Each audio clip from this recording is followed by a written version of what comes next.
श्री कृष्ण जन्माष्टमी व्रत कथा। इस कथा को एक बार जो भी पूरी सुनता है उसका जीवन धन्य हो जाता है। श्री कृष्ण जन्माष्टमी का व्रत भाद्रपद में कृष्ण पक्ष की अष्टमी तिथि को मनाया जाता है और श्री कृष्ण जन्माष्टमी को भगवान श्री कृष्ण के जन्मोत्सव के रूप में मनाया जाता है। भगवान श्री कृष्ण का जन्म भाद्रपद कृष्ण पक्ष की अष्टमी को बुधवार के दिन रोहिणी नक्षत्र में अर्धरात्रि के समय हुआ था। जन्माष्टमी का यह व्रत पूरे साल में रखे जाने वाले व्रत में सबसे बड़ा माना जाता है। ऐसी मान्यता है कि जो कोई भी जन्माष्टमी का एक व्रत करता है उसे पूरे साल के सभी व्रत करने जितना पुण्य मिलता है। 1 लाख एकादशी का व्रत करें तब जाकर एक जन्माष्टमी व्रत के फल के बराबर पुण्य मिलता है। जो भी जन्माष्टमी का व्रत करता है भगवान श्री कृष्ण उसकी सभी मनोकामनाएं पूरी करते हैं। ऐसी मान्यता है कि जो जन्माष्टमी के दिन भगवान श्री कृष्ण को केवल एक झूला भी झूला देता है तो भगवान श्री कृष्ण उसकी भी सभी मनोकामनाएं पूर्ण कर देते हैं। जो भी मनुष्य जन्माष्टमी का व्रत रखता है और इस कथा को ध्यानपूर्वक पूरा सुनता है तो उसके सभी पाप नष्ट हो जाते हैं। आइए कथा शुरू करते हैं। द्वापर युग में जब पृथ्वी पर पाप और अत्याचार बढ़ने लगा तब पृथ्वी ने गौ माता का रूप बनाकर सृष्टि के रचयिता भगवान ब्रह्मा जी के पास गई। गाय के रूप को धारण किए हुए पृथ्वी माता के साथ सभी देवतागण ब्रह्मा जी के पास गए और सभी देवताओं ने मिलकर भगवान ब्रह्मा जी को पृथ्वी की दुखद गाथा सुनाई। अब भगवान ब्रह्मा जी के आदेशानुसार वहाँ पर उपस्थित सभी देवतागण आपस में मिलकर कहने लगे कि हम सभी इस संकट के समाधान के लिए भगवान श्री विष्णु के पास जाएंगे और सभी देवतागण गौ माता को साथ में लेकर भगवान श्री विष्णु के पास क्षीर सागर में जा पहुँचे। भगवान श्री विष्णु वहाँ शेषनाग की शैया पर बैठे विश्राम कर रहे थे। अब सभी देवतागण वहाँ जाकर भगवान श्री विष्णु की स्तुति करने लगे। जब सभी देवतागण एक साथ भगवान श्री विष्णु की स्तुति करने लगे तब भगवान श्री विष्णु की निंद्रा भंग हुई। तब भगवान श्री विष्णु ने सबके आने का कारण पूछा। तब दीनहीन वाणी में पृथ्वी देवी बोली, हे प्रभु, संपूर्ण भूमंडल पाप और अत्याचार से गिर गया है। पृथ्वी पाप और अत्याचार से त्राही त्राही करने लगी है। इसीलिए हे प्रभु, कृपा करके आप इस संकट का निवारण करें और पृथ्वी को संकट से मुक्त करें। यह बात सुनकर भगवान श्री विष्णु बोले, ठीक है, मैं पृथ्वी को समस्त दानवों से बचाने के लिए ब्रजमंडल में वासुदेव भार्या और कंस की बहन देवकी के गर्भ से जन्म लूँगा। इसीलिए तुम ब्रजभूमि में जाकर यादव कुल में अपना शरीर धारण करो और मेरे द्वारा की जाने वाली बाल लीलाओं का आनंद लो। इतना कहकर भगवान श्री विष्णु अंतर्ध्यान हो गए और अब सभी देवतागण और पृथ्वी देवी ब्रजभूमि पर आकर यादव कुल के नंद यशोदा और गोपियों के रूप में पैदा हुए। इसके बाद कुछ दिन ऐसे ही व्यतीत होते गए। कुछ दिनों के बाद वासुदेव और देवकी अपने साले कंस के साथ गोकुल में जा रहे थे और पृथ्वी को अपने आतंक से त्राही त्राही कराने वाला और कोई नहीं देवकी का भाई कंस था। जब वह तीनों गोकुल धाम जा रहे थे तभी अचानक से भविष्यवाणी हुई, अरे दुराचारी कंस, जिसे तू अपनी बहन समझकर अपने साथ ले जा रहा है, इसके गर्भ से जन्म लेने वाला 8वां पुत्र तेरी मृत्यु का कारण बनेगा। इतना सुनते ही कंस ने तुरंत तलवार निकाली और देवकी को मारने के लिए दौड़ पड़ा। तभी वासुदेव ने उसे पकड़ लिया और कंस से कहने लगा, हे कंस, यह तो बेकसूर है, इसे मारना उचित नहीं है और तुम जैसे एक यशस्वी राजा को यह शोभा भी नहीं देता है। इसीलिए जब भी देवकी के गर्भ से जब भी किसी संतान का जन्म होगा तो उसके जन्म लेते ही मैं आपको अपनी सारी संतानें सौंप दूंगा। आप उनका कुछ भी करना, तब आपको कौन मार सकेगा। अब जब कंस ने वासुदेव की बात सुनी तब उस दुराचारी कंस ने वासुदेव की बात मान ली और वासुदेव और देवकी को ले जाकर एक कारागार में बंद कर दिया। अब जब भी देवकी को कोई पुत्र होता था तब वह कंस उस पुत्र को मार देता था। देवकी के 7 पुत्रों के मारे जाने के बाद 8वें गर्भ की बात कंस को जब मालूम हुई तो कंस ने देवकी और वासुदेव को एक विशेष कारागार में डलवा दिया और वहाँ पर कड़ा पहरा लगा दिया। भाद्रपद के कृष्ण पक्ष की अष्टमी तिथि को अर्धरात्रि के समय पद्मधारी भगवान श्री कृष्ण का जन्म हुआ। चारों ओर प्रकाश फैल गया। लीलाधारी भगवान की लीला देखकर वासुदेव और देवकी उनके सामने हाथ जोड़कर खड़े हो गए। भगवान श्री कृष्ण ने जब अपना बाल रूप लिया तब देवकी और वासुदेव के हाथों की हथकड़ियाँ टूट गई। दरवाजे अपने आप खुल गए। पहरेदारों को नींद आ गई। तब वासुदेव भगवान श्री कृष्ण को अपने साथ लेकर वहाँ से निकल गए। जब वासुदेव जी ने यमुना को पार करने के लिए यमुना के अंदर प्रवेश किया तब यमुना का स्तर बढ़ने लगा। भगवान के चरण कमल छूने को लालायित यमुना भगवान श्री कृष्ण के पैरों को जब वह छू लेती है तब भगवान के चरण कमल का स्पर्श करते ही वह एकदम से नीचे उतर गई। वासुदेव पैदल ही यमुना को पार कर गए और गोकुल धाम पहुँच गए। वहाँ जाकर उन्होंने देखा कि एक दरवाज़ा खुला हुआ है। खुले हुए दरवाजे और सोई हुई यशोदा मैया को देखकर वासुदेव ने बाल गोपाल श्री कृष्ण को उन्होंने वहीं सुला दिया और मैया यशोदा के पास सोई हुई कन्या को लेकर वापस चले आए। जब वासुदेव वापस कारागार में पहुँचे तो उन्हें अपने आप ही बेड़ियाँ लग गई और दरवाजे भी बंद हो गए। दरवाजे बंद होने के बाद सोए हुए पहरेदार जाग गए। अब हथकड़ियाँ लगने के बाद वह कन्या जोर जोर से रोने लगी। तब पहरेदारों ने कन्या के रोने की आवाज़ सुनकर कंस के पास खबर भेज दी कि देवकी की 8वीं संतान का जन्म हो चुका है। यह सुनते ही कंस दौड़ता हुआ कन्या को हाथ में लेकर जैसे ही पत्थर पर पटकने ही वाला था तभी वह कन्या हाथों से छूटकर आकाश में उड़ गई और साक्षात देवी के रूप में प्रकट हो गई और कहने लगी, अरे दुराचारी कंस, तुम्हें मारने वाला तो गोकुल में पैदा हो चुका है, अब तुम्हारा वही वध करेगा। तब भगवान श्री कृष्ण ने पोतना, सक्टासुर, तृणाव्रत, बक्कासुर, अग्गासुर और कंस जैसे राक्षसों का वध करके पृथ्वी देवी और अपने भक्तजनों की रक्षा की। बोलिए भगवान श्री कृष्ण की जय हो। अब मैं आप सभी को एक और पौराणिक कथा का अनुसरण कराता हूँ। पौराणिक कथा के अनुसार महादेव शिव शंकर को जब श्री कृष्ण भगवान के बाल रूप के दर्शन करने की अभिलाषा हुई तब उन्होंने एक योगी का भेष बनाया और यशोदा मैया के द्वार पर गोकुल में नंद भवन के बाहर पहुंचकर आवाज़ लगाई और भगवान शिव शंकर ने कहा, अलख निरंजन, अलख निरंजन, कहाँ हो प्रभु। अब भगवान भोलेनाथ भजन गाने लगे। मैया यशोदा उस समय बाल गोपाल भगवान श्री कृष्ण का श्रृंगार कर रही थी। वह अपने प्यारे कृष्ण को प्यार करने में इतना मगन थी कि बाहर खड़े योगी की आवाज़ उन्हें सुनाई नहीं पड़ी। तभी योगी के भेष में भोले बाबा ने फिर से एक बार आवाज़ लगाई, लेकिन अंदर से कोई भी जवाब नहीं आया। तभी वहाँ से एक ब्रज की वृद्ध गोपी गुजर रही थी। अचानक से उस गोपी की नज़र उस योगी सन्यासी पर गई। उसने योगी को प्रतीक्षा करते देखा तो वह उनके पास गई और उस योगी से कहने लगी, बाबा आप किसे बुला रहे हो। तब योगी के भेष में भगवान शिव शंकर बोले, हे माते, हम इस घर की गृह स्वामिनी को बुला रहे हैं, परंतु इस घर से कोई भी माता मुझे भिक्षा देने के लिए नहीं आ रही है। मुझे उन्हें पुकारते हुए काफ़ी वक्त हो गया है। अब उस गोपी ने पूछा, बाबा आपको भिक्षा चाहिए। तब शिव शंकर बोले, हाँ माई, मुझे भिक्षा चाहिए। तब गोपी बोली, बाबा लेकिन यहाँ तो मुझे कोई नहीं दिख रहा है। आप मेरे घर चलो, वहाँ मैं आपको भिक्षा दे दूँगी। आप मुझसे जो मांगोगे मैं उसे दे दूँगी, अगर मेरे पास हुआ तो।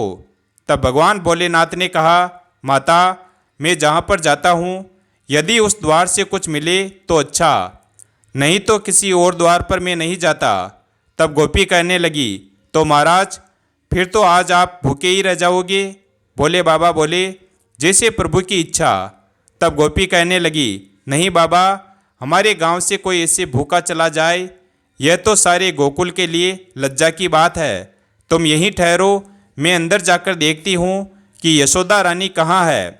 यह कहकर गोपी नंद भवन के अंदर गई तो देखती है कि मैया यशोदा तो श्याम सुंदर का श्रृंगार कर रही थी, लोरी गाकर उन्हें सुला रही थी। इधर बाहर खड़े भगवान शंकर मन ही मन कहने लगे कि प्रभु दर्शन किए बगैर तो मैं नहीं जाऊंगा। गोपी अंदर जाकर मैया यशोदा से कहती है, यशोदा रानी कहाँ हो? तब मैया यशोदा कहती है, आओ काकी, क्या बात है? तब गोपी कहने लगी, यशोदा रानी तुम्हारे द्वार पर एक योगी कब से भिक्षा के लिए खड़ा है, तुमने उसकी आवाज़ नहीं सुनी? तब मैया यशोदा बोली, नहीं तो, मुझे तो कोई आवाज़ नहीं आई। तब गोपी कहने लगी, अरे जल्दी से उसे भिक्षा दे दो, वह तो कोई बड़ा महात्मा लगता है। तब मैया यशोदा बोली, ठीक है, अगर तुम ऐसा कह रही हो तो मैं उसे भिक्षा देती हूँ। तब गोपी कहने लगी कि ऐसा योगी तो मैंने कभी नहीं देखा, उसके मुख को देखकर तो नज़र ही नहीं हटती। तब मैया यशोदा कहने लगी, ऐसा क्या है उस योगी में? तब वह गोपी बोली, अरे इतना तेज है उसके ललाट पर, जैसे सूर्य का तेज होता है। और देखो कितना बड़ा नियम है उसका कि वह जिस द्वार पर भिक्षा के लिए खड़ा हो जाता है बस वहीं से भिक्षा लेता है, और भिक्षा न मिलने पर भूखे पेट ही लौट जाता है। तब मैया यशोदा कहने लगी, अरे काकी, आपकी बातों को सुनकर तो मैं दक्षिणा देना ही भूल गई, अभी लेकर आती हूँ। तब मैया यशोदा संदूक से मोतियों की माला निकालती हुई कहती है, अगर वह महात्मा दिव्य आत्मा है तो यह बहुमूल्य मोतियों की माला दे देती हूँ। इधर भगवान शिव बाहर खड़े खड़े मन ही मन श्याम सुंदर से बातें कर रहे थे, प्रभु दर्शन देने में इतना संकोच क्यों कर रहे हो? तब श्याम सुंदर ने कहा कि मेरे धन्य हो भाग्य जो आप अपने सेवक के घर पधारे, इस सेवक का प्रणाम स्वीकार करें। तभी मैया यशोदा श्याम सुंदर को पालने में रखकर और दक्षिणा की थाली लेकर गोपी के साथ भवन से बाहर आई। वहाँ योगी बेस में शिवशंकर प्रतीक्षा कर रहे थे। मैया यशोदा योगी रूपी शिव शंभु को देखकर प्रणाम करते हुए कहती है, बाबा क्षमा कर दीजिए विलंब के लिए, मैं अपने लाल का श्रृंगार कर रही थी। तब योगी के बेस में भगवान शिवशंकर बोले, धन्य हो मैया, जिसे ऐसे दिव्य बालक की सेवा का सौभाग्य प्राप्त हुआ, मुझे भी उस परम दिव्य शिशु के दर्शन करा दो। तब मैया यशोदा बोली, बाबा मुझे क्षमा कर दो, अभी अभी स्नान कराया है, इस समय में उसे बाहर नहीं ला सकती, उसे ठंडी हवा लग जाएगी। तब साधु के बेस में भगवान शिव ने कहा, हे माते, मैं तुम्हारे द्वार पर आया हूँ, क्या मेरी इतनी सी विनती स्वीकार नहीं करोगी? तब मैया यशोदा बोली, नहीं बाबा, मैं अपने लल्ला को बाहर नहीं ला सकती, आप ये भिक्षा ग्रहण कीजिए और मुझे क्षमा कीजिए। तब उस योगी के बेस में भगवान शिवशंकर भिक्षा की थाली की ओर देखकर कहते हैं, मैया ये मोती और धन तो मेरे लिए पत्थर के टुकड़े हैं, ये मेरे किस काम के, मुझे इनका कोई लोभ नहीं है। अगर आपको चाहिए तो ऐसे हीरे मोती मुझसे ले लो, पर मुझे तुम्हारे लल्ला के दर्शन करा दो, वही हमारी भिक्षा है। योगी बेस में भगवान शंकर ने अपने कमंडल से हीरे मोती निकालकर मैया यशोदा की भिक्षा की थाली में रख दिए, जिसे देखकर मैया यशोदा और वह गोपी आश्चर्यचकित हो गई और चिंतित होकर गोपी से कहने लगी, मुझे यह साधु तो कोई मायावी लगता है, तभी तो यह बहकी बहकी बातें कर रहा है। गोपी तो चुपचाप खड़ी यशोदा मैया का करुण चेहरा देख रही थी। फिर मैया यशोदा अपनी आंखों में आंसू भरकर उस योगी बेशधारी शिवशंकर से कहती है, देखो बाबा, तुम जैसे कई मायावी इससे पहले भी आ चुके हैं, सभी इसी प्रकार की चिकनी चुपड़ी बातें करते हैं कि तेरा लल्ला तो बड़ा दिव्य बालक है, उसके दर्शन करा दो, उसे मेरी गोद में दे दो। फिर सबके सब उसका अनिष्ट करने की चेष्टा करते हैं।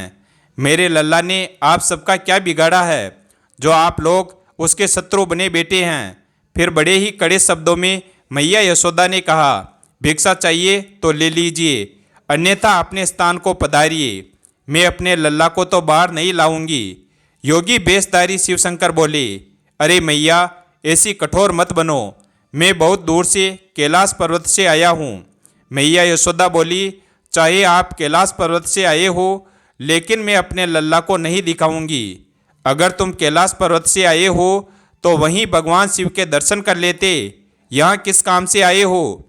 योगी बेशधारी भगवान शंकर बोले, अरे भोली मैया, भगवान के साक्षात दर्शन करना कोई कठिन काम नहीं है, लेकिन उनके बाल रूप के दर्शन करना बहुत दुर्लभ है। इसलिए दर्शन की लालसा से तुम्हारे द्वार पर आया हूँ। कई युगों के बाद यह दर्शन करने को मिलते हैं। लेकिन मैया यशोदा नहीं मानी। वह बोली, बाबा मुझे क्षमा करो, मैं अपने लल्ला को तो बाहर नहीं लाऊंगी। मेरे पति की आज्ञा है कि किसी भी अनजान व्यक्ति के सामने अपने लल्ला को मत लाना, चाहे जो हो जाए। मैया यशोदा और भगवान भोलेनाथ के बीच यह विवाद चल रहा था। इस विवाद को सभी देवतागण स्वर्गलोक में खड़े होकर देख रहे थे। तब उन्होंने सोचा कि ऐसे तो काम नहीं चलने वाला। भगवान भोलेनाथ को तो मैया यशोदा अपने लल्ला के दर्शन नहीं करने देगी। तभी उन्होंने देवी पूर्णमासी को एक गोपी का रूप दिलवाकर उसे उसी स्थान पर भेज दिया जहाँ पर यह वाद विवाद चल रहा था। पूर्णमासी उनके पास पहुंचकर बोली, अरे ये कोई अनजान व्यक्ति नहीं है यशोदा रानी, मैं इन्हें अच्छी तरह से जानती हूँ। मैंने कहा था ना कि गोकुल में आने से पहले मैं काशी में रहती थी, वहीं मैंने इनके दर्शन किए थे। यह तो सचमुच परम दिव्य शक्ति है, यह तो शक्ति के आदिपति है। ऐसा कहकर पूर्णमासी आंखों में आंसुओं की धारा लिए भगवान शिव के चरणों में अपना शीश रख देती है और उन्हें प्रणाम करती है और उठकर मैया यशोदा से कहती है, यशोदा रानी इन्हें लल्ला के दर्शन करा दो। इनका आशीर्वाद पाकर तेरा लल्ला भी बड़ा प्रसन्न हो जाएगा।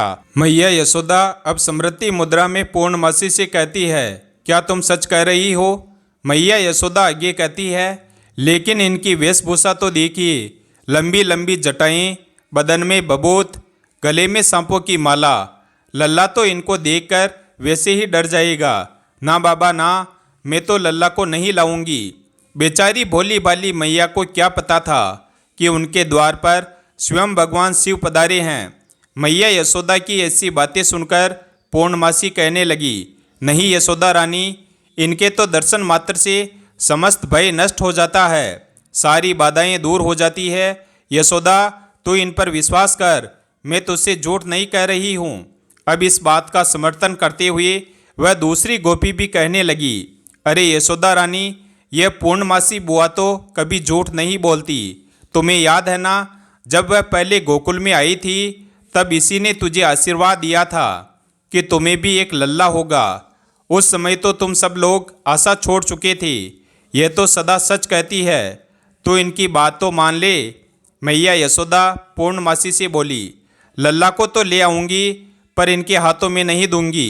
पूर्णमासी बुआ बोली, अच्छा ठीक है, लल्ला को लेकर तो आ, लल्ला को दूर से ही आशीर्वाद दे देंगे। फिर मैया यशोदा नंद भवन के अंदर जाती है और अंदर जाकर श्याम सुंदर को अपनी गोद में उठाकर इस तरह से कहती है, अरे लल्ला चल, तेरे दर्शन के लिए कोई आए हैं। मैया यशोदा श्याम सुंदर को बाहर ले आती है, जिन्हें देखकर योगी बेशधारी शिव शंकर प्रेम से गदगद हो जाते हैं और श्याम सुंदर के बाल स्वरूप को टकटकी लगाकर निहारने लगते हैं।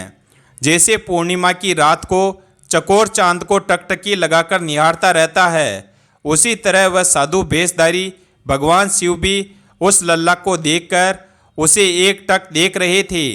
भगवान शिव शंकर अपने प्रिय श्याम सुंदर के इस बाल रूप को देखकर उन्हें नमस्कार करते हैं और श्याम सुंदर के चेहरे पर भी मधुर मुस्कान आ जाती है।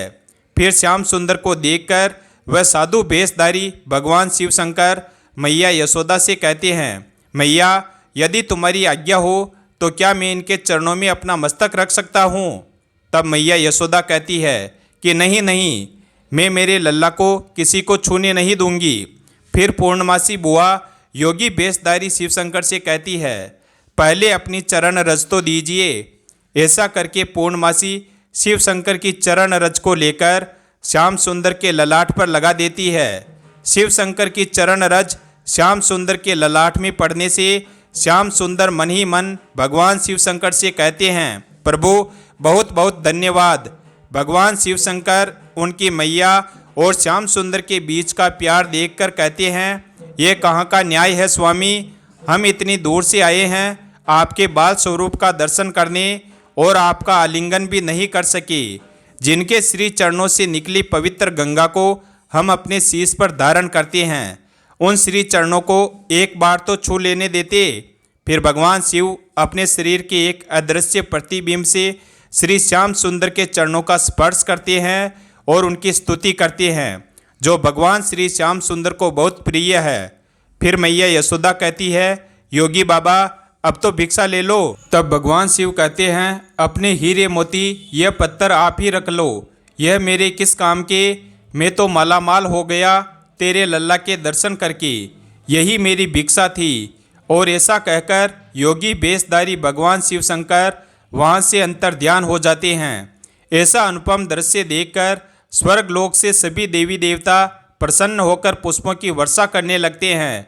जन्माष्टमी के दिन श्री कृष्ण के दर्शन की इस कथा को जो कोई भी सुनता है, उसे भगवान श्री कृष्ण के बाल स्वरूप के दर्शन करने का सौभाग्य प्राप्त होता है और पुण्य फल की प्राप्ति होती है।